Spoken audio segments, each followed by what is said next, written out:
Rosa, essa é a disciplina Sistemas de Drenagem Urbana, da Universidade Federal da UBC, do curso de Engenharia Ambiental e Urbana. E o tema da aula de hoje é a gestão do risco das inundações urbanas.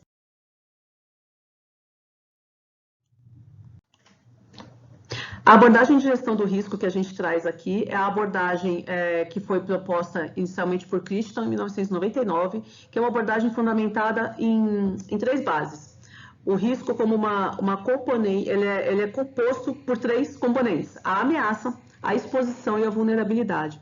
Poderia-se pensar no risco como a área de um triângulo cujos lados são compostos por esses três elementos: a ameaça, a exposição e a vulnerabilidade. A ameaça é a probabilidade de ocorrência do evento.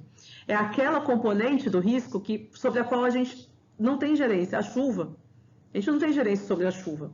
Sobre a enchente, até sim, dá para trabalhar algumas medidas ali, mas sobre a chuva, a gente não tem aquela gerência. Então, essa é a ameaça. O que é a exposição? A exposição tem a ver com a distância física. O quanto o teu sistema está exposto.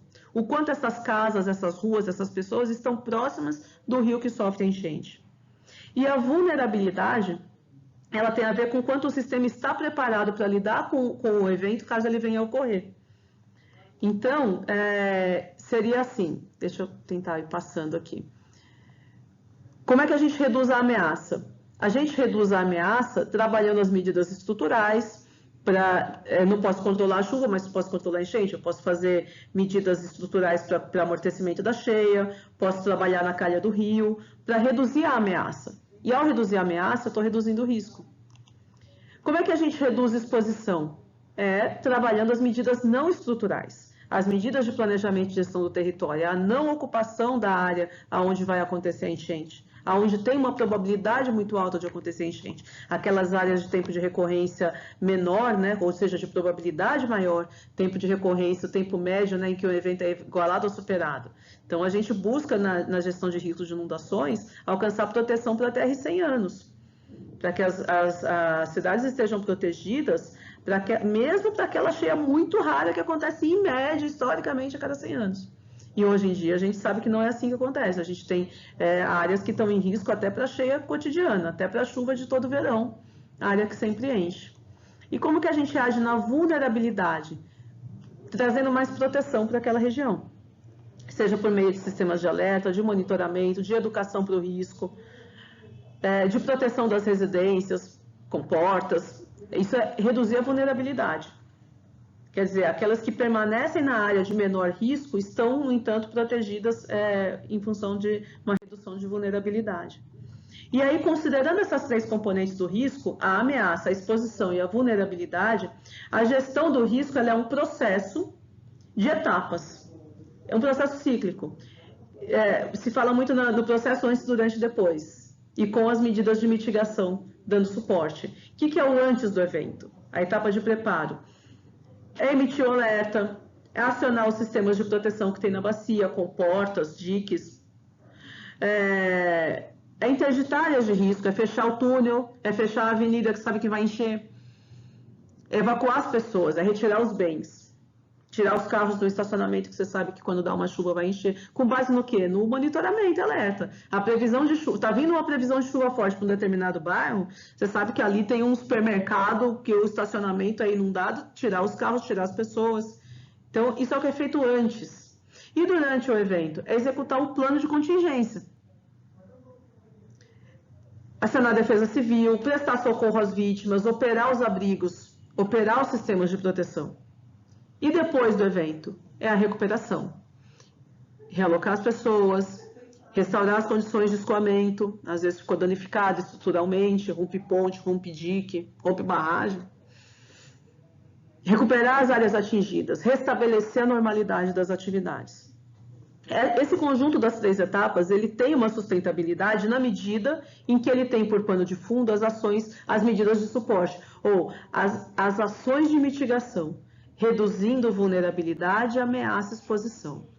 Implantar um monitoramento que vai me dar suporte para eu ter um sistema de alerta. Implantar os sistemas descentralizados e centralizados. Fazer as obras de proteção centralizadas e descentralizadas. Mapear o risco. Ter medidas de seguro. ter esse risco mapeado de maneira que então eu possa planejar essa expansão urbana.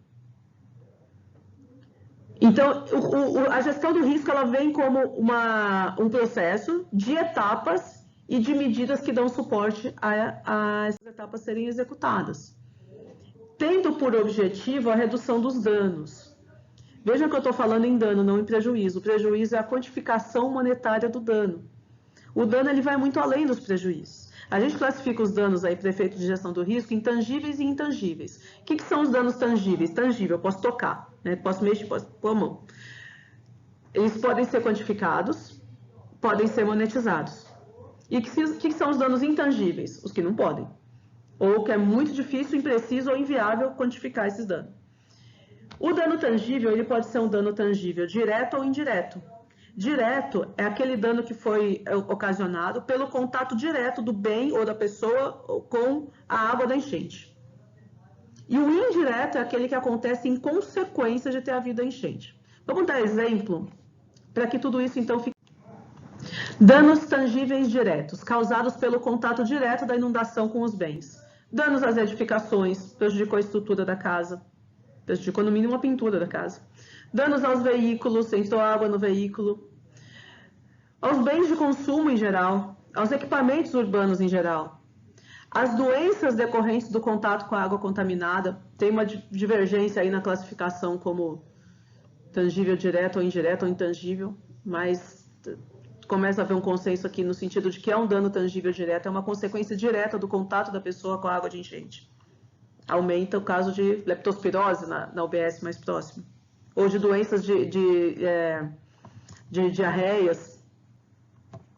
E os indiretos são aqueles que são danos ainda tangíveis, podem ser medidos, mensurados, podem ser quantificados, monetizados. Porém, eles são indiretos, não é porque entrou em contato com a água, mas a ocorrência da inundação faz com que esses danos surjam. Ou seja, interrompeu o serviço. Então, quer dizer, a transportadora nem saiu com a carga, sabe? Interrompeu um determinado serviço. Então, não foi o contato com a água de inundação, mas ele foi interrompido em decorrência da inundação. Interrompe sistemas de produção. Inconvenientes aos sistemas de transporte em geral, todos os atrasos. A desvalorização imobiliária das regiões afetadas por inundações. Então, esses são danos tangíveis, podem ser medidos, mas eles são indiretos. E os intangíveis? São aqueles que têm a quantificação muito difícil, ou ela é imprecisa, ou ela é até inviável. Perda de vida humana. Do ponto de vista do seguro que vai ressarcir, ele tem uma quantificação, mas não dá para repor uma vida, nesse sentido que é intangível. A quantificação, ele vai tentar restituir uma família pela perda do bem, perda do doente querido, do valor que essa pessoa iria gerar para a família, mas a vida humana é intangível. Então, a perda de vidas humanas é um dano intangível. Perdas de vidas não humanas. Doenças irreversíveis pelo contato com a inundação. Ou de viver em áreas úmidas, uma bronquite que a pessoa vai ter para sempre. Doenças crônicas pelo convívio prolongado em áreas úmidas. Danos ao meio ambiente, danos ao patrimônio histórico e cultural, faltou colocar aqui, e traumas decorrentes da exposição a situações de perigo e insegurança. Tudo isso são danos intangíveis. Então, a gente classifica os danos pelas inundações dessa forma: tangível, direto, indireto e intangível. Então, a gestão do risco de inundações, gente, ela contempla as três componentes: ameaça, vulnerabilidade e exposição, nas três fases, antes, durante e depois, e mais a mitigação, com o objetivo de reduzir os danos. Essa seria aí a definição de gestão de risco de inundações. Então, todas aquelas ações que eu já coloquei, mas aqui em forma de quadro, né, cruzando a fase com a componente. Quais são os desafios para a gestão do risco de inundação aqui nas nossas cidades, nas grandes metrópoles e nas cidades também de médio porte? A gente lida com um tipo de inundação que a gente chama de cheia rápida. É aquela inundação que, se fosse na bacia natural, ela seria ocasionada por uma topografia muito acidentada.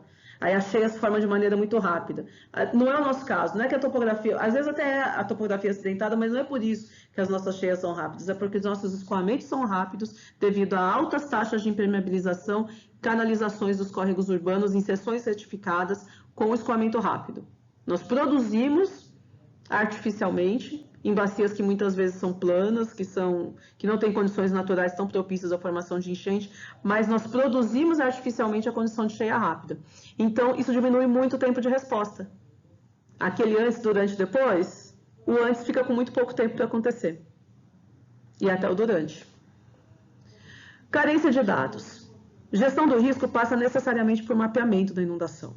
Como é que nós vamos mapear? Como é que nós vamos gerar modelo, rodar modelo, calibrar modelo se não tem dado? Cadastral, topográfico, monitoramento. Você tenta fazer um trabalho, um TG, um mestrado, não consegue calibrar modelo hidráulico por falta de dados de seção cadastral dos cursos d'água. Os dados hidrológicos até estão vindo, aos pouquinhos, com atraso, mas estão vindo. Estão vindo e são muito bem-vindos. Temos que agradecer ao SAISP aqui em São Paulo, ao DAE, e todas as entidades aí, o CEMADEM, que trabalham com expansão da rede de monitoramento, CETESB, questão de qualidade, e outras entidades aí que fazem monitoramento e que estão expandindo as suas redes. Os dados hidrológicos estão vindo. Os dados hidráulicos nos faltam, cadastro desses cursos d'água, né?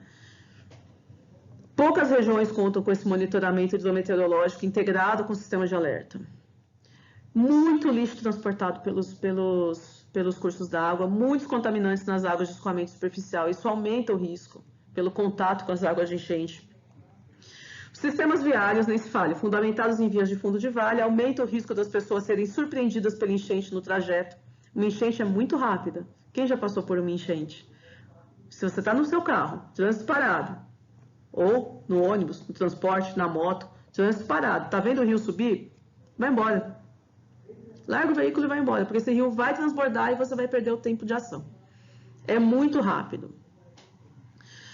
As ocupações irregulares de várzea que trazem o risco à vida humana, o risco de afogamento, o risco de desmoronamento de talude. A dificuldade de dado até para quantificar esse prejuízo e fazer uma análise de custo-benefício das intervenções. Um dos fatores aí das nossas intervenções demorarem tanto para acontecer, a gente tem bastante o custo, mas e o benefício? O benefício não é o dano evitado? Como que a gente quantifica se a gente não tem dados? Uma falta de planejamento no âmbito da bacia hidrográfica, sabe? Os planos diretores estão aí, estamos evoluindo. Eu sou uma otimista, não sou uma pessimista. Estamos evoluindo, porém estamos sempre alguns passos atrás da expansão urbana desordenada, sabe? Os problemas vão sendo agravados numa velocidade maior do que a gente consegue ir resolvendo. É esse descompasso que está sendo o problema hoje, pensando aqui nas grandes regiões metropolitanas, tendo São Paulo aqui, Bacia do Alto Tietê como um palco aqui onde nós estamos, né, aqui fazendo essa aula, onde está a nossa universidade, a bacia que a gente estuda, que a gente está inserido aqui. Pensando nessa bacia, existe um descompasso muito grande entre o agravamento dos problemas e a implantação de soluções. E uma resistência à implantação de políticas públicas voltadas para a resiliência frente a eventos extremos. É muito difícil fazer, a gente é muito reativo, sabe? É muito difícil fazer um planejamento. Mesmo que você faça, conseguiu mapear, conseguiu mostrar no plano diretor, conseguiu justificar com análise de custo-benefício, e não, a coisa não anda, sabe? Não vai. Uma resistência mesmo à implantação. Bom, sobre sistemas de alerta, a gente tem o monitoramento hidrometeorológico, que pode ser feito tanto por rede telemétrica quanto por radar meteorológico, preferencialmente integrado a uma central de operações, integração da rede telemétrica e centro de avaliação tomada de decisões, os mapas de risco, né, eles têm que estar integrados aí ao plano de contingência, ao sistema de alerta. É preciso definir os níveis de risco correspondente a cada alerta que vai dar. Tem estágio de vigilância, atenção, alerta e alerta máximo, por exemplo, né? Estabelecer um plano de contingência, treinar lideranças comunitárias para pôr em prática o plano de contingência. Emitir o alerta. Quem emite alerta? Como é emitido esse alerta? Para quem é emitido esse alerta? Em que tempo é emitido esse alerta? E com que teor? Isso tem que estar no plano. E aí entrar em ação. Fazer interdição de rua, fazer interdição de túnel, tirar as pessoas. E emitir o sinal de normalidade também, para retorno das atividades. Fazer simulações periódicas, manter o sistema funcionando. Fazer uma modelagem técnica operacional desse sistema, dimensionar uma equipe técnica, tanto os agentes quanto as instituições que vão estar envolvidas. Permanente levantamento de dados. Elaborar projeto preliminar, estimativas de custo, né? Quanto vai custar implantar esse sistema? Fazer um projeto. E aí, então, ir captar recursos para implantar um sistema de alerta. A gente tem o SAISP, o CGE trabalha com o SAISP, lá no Rio de Janeiro tem o Alerta Rio. Enfim, vários municípios. O CEMADEM, que trabalha aí numa escala nacional. Sistema de alerta comunitário da região serrana do Rio de Janeiro e outros tantos exemplos que a gente tem de sistemas de alerta operando, principalmente contra inundações e deslizamentos. Um pouquinho aqui do SAISP, aqui em São Paulo, uma rede telemétrica e também os radares. Eles monitoram tanto chuva quanto vazão e emitem o alerta. Ela é composta de sensores de nível d'água, essa rede telemétrica, pluviômetros e, em alguns pontos, sondas de qualidade. E essas estações estão integradas a uma central, ela transmite os dados automaticamente via rede celular. Aqui tem um sensor, né, instalado no rio, para medir o nível. Estão conectadas a uma central. Temos também o sistema de monitoramento e alerta do DAEE, né? Tanto a rede, eles usam em parte, boa parte, a mesma rede telemétrica, só que amplia aí para todo o estado, né? A rede hidrológica e os radares, então essas informações vão para a sala de situação de São Paulo. A sala de situação emite alertas para a DAE, para os comitês, para a Defesa Civil, para as prefeituras, para as rádios. Daí ele celebrou um convênio com a Poli-USP no IAG, né? IFAPEST adquiriu um radar meteorológico, foi instalado em Biritiba-Mirim, né? Na década de 1980. Em 2014, esse radar foi atualizado por uma nova tecnologia, conta com medidas Doppler, permitem uma maior precisão nas estimativas de precipitação. O sistema de emergência do DAE, que é operacionalizado na Sala de Situação São Paulo, ele tem o objetivo de apoiar atividades de gestão, de emitir alertas, faz uso dos dados da rede telemétrica e do radar, e ele está localizado em Ponte Nova, Biritiba-Mirim. Processa modelos matemáticos e faz previsão das enchentes e inundações. As observações são atualizadas a cada 10 minutos, resolução de 1 km². Então, aqui tem a rede de monitoramento desse radar de banda S, ele consegue monitorar chuvas no raio de até 120 quilômetros, porém, a área de abrangência dele consegue monitorar qualitativamente, assim, até 240 quilômetros. Ele está adquirindo agora, nesse período, pegou recurso FEIDRO em 2020, está em processo de aquisição, de implantação, não sei exatamente em que ponto está agora, né, quando estou gravando esse vídeo, 2021. 2 novos radares de banda X, de dupla polarização, eles vão substituir esses existentes, vão então aumentar a precisão em mais de 50%, detalhar as chuvas numa resolução de até 61 metros, a uma distância de até 60 quilômetros do radar. E detalhar chuvas com resolução de 125 metros a uma distância de até 100 km do radar. Então, vamos ampliar a área de cobertura e precisão. Temos o CGE, na cidade de São Paulo, fica no centro da cidade, na Rua Bela Cinta, Centro de Gerenciamento de Emergências Climáticas. Ele emite alertas de emergências climáticas, não só de chuva, de enchente, mas também de frio, de seca, de calor, para a cidade de São Paulo. Ele faz isso com base no monitoramento de variáveis climáticas, ele usa tanto a rede telemétrica do SAISP quanto também os radares, né? Ele opera dentro da CT, e o motivo é porque as ações são muito integradas, não só por dividir as câmeras, isso também é um ganho de escala muito importante, mas porque as ações são integradas, está dentro da CT, da Companhia de Engenharia de Trânsito. Emite o alerta e a companhia já põe em operação esse alerta. É um órgão privado, está ligado à Prefeitura Municipal, vem tendo contrato renovado, é gerenciado pela Fundação CTH. E no nosso modelo presencial, a gente leva a turma para ir visitar o CGE, a gente leva a turma para ir visitar o SAISP, né, a Sala de Situação São Paulo, do DAE. Somos sempre muito bem recebidos pelo coordenador geral ali do CGE, que é o engenheiro Hassan. Agradecemos muitíssimo aí a acolhida. E lá na Sala de Situação São Paulo, a Alfredo Pisani, do DAE, também nos recebe sempre muito bem lá. E fica aqui o compromisso, aqui os nossos alunos da disciplina Sistemas de Drenagem Urbana, visitando o CGE no ano de 2019, pré-pandemia, né? Fica aqui o nosso compromisso de, assim que for possível, refazer essas visitas técnicas, poder convidar aqueles que ainda estiverem na universidade, que já tiverem cursado a disciplina aqui no modelo remoto, e acompanhar essas visitas. Na próxima vez que for ofertada presencial essa disciplina e que a gente for fazer essas visitas, que são muito enriquecedoras, complementam muito aquilo que a gente vê aqui nas aulas, né? Vocês serão convidados aí visitar. Então, o principal dado primário são as imagens do radar meteorológico de Salesópolis, que é operado pelo SAISP. Ele conta também com uma rede meteorológica, são 29 estações e rede telemétrica, 156 pluviômetros e fluviômetros. Esses dados são interpretados pela equipe do CGE e são emitidos alertas de alagamento, de inundação, de temperaturas altas ou baixas, de baixa umidade do ar. E esses alertas são emitidos a partir de limiares que são previamente definidos. A operação do CGE está integrada com o Plano Preventivo de Defesa Civil, elaborado sempre no mês de novembro de cada ano, no início das chuvas. É desenvolvido em conjunto com a Defesa Civil, com os bombeiros e secretarias. E ele prevê medidas estruturais, como obras, e não estruturais, como educação preventiva e manutenção. Faz monitoramento de curtíssimo prazo para chuvas de verão, de médio e longo prazo para chuvas de frente fria. Elas são acompanhadas, então, desde o interior, né? Tem um índice de acerto de 100% nos alertas e de 90% nas previsões. Então, quando ele dá um alerta de chuva, chove. Agora, o quantitativo tem 90% de acerto. Aonde vai cair essa chuva e com que intensidade? Além de chuvas, emite alertas de alagamento, de inundação, temperaturas, baixa umidade do ar.